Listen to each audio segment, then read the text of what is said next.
Qanday qilib tadbirkorlar reytingda 3 taga tezda chiqishi mumkin? Sizga tadbirkorlarning barqarorlik reytingi qanday imtiyozlar olib kelishini sodda qilib tushuntirib beraman. Soliq qo'mitasining elektron platformasi tadbirkorlarni 3 ta A dan D toifagacha baholaydi. Reyting qanchalik yuqori bo'lsa, biznesga beriladigan imkoniyatlar ham shunchalik ko'p bo'ladi. Yuqori reyting olish uchun quyidagilarni inobatga olish kerak. Hisobotlarni o'z vaqtida topshirish, soliqlarni o'z vaqtida to'lash, ish haqi barqarorligini ta'minlash, o'z nomida ko'chmas mulk yoki ijara maydoniga ega bo'lish, elektron hisob faktura va eksport operatsiyalarini to'g'ri yuritish 100 ballga yetarli bo'ladi. Lekin manzilni tez-tez o'zgartirish, qayta hisobot topshirish, soliq qarzlari, qo'shilgan qiymat solig'i guvohnomasi bilan bog'liq muammolar ballingizni tushishiga sabab bo'ladi.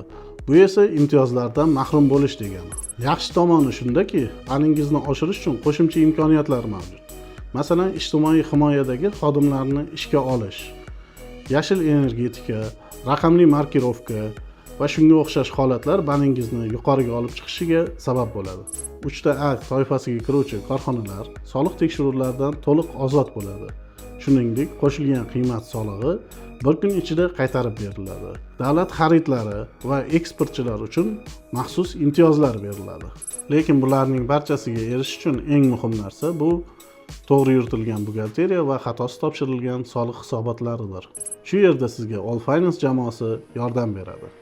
Biz sizning hisobotlaringizni tartibga keltiramiz, soliq hisobotlarini o'z vaqtida topshiramiz. Shuningdek, sizni 3 ta A reytingga olib chiqish uchun barcha zarur ishlarni amalga oshiramiz. Maqsad biznesingizni 3 ta A reytingiga olib chiqish.